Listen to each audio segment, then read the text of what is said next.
anong gawin nilang kwento-kwento, walang naniniwala.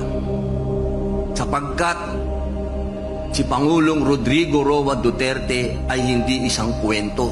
Siya ay katotohanan. Nangyari. Nung naupo siya, tingnan ninyo. Sino ba ang Pangulo ng Pilipinas na pagkaupo, marami na kagad nangyari? Walang iba, kundi si Digong.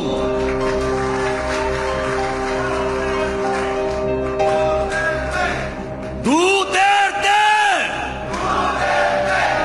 Duterte! Ang sarap isigaw. Bakit masarap isigaw? Kasi may nangyaring maganda sa Pilipinas.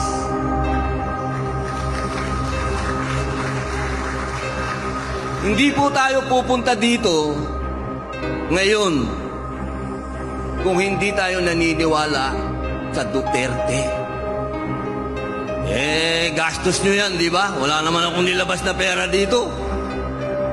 Gastos nyo lahat yan. Pumunta kayo dito, gastos ninyo. Maglalabas ka ba ng pera kung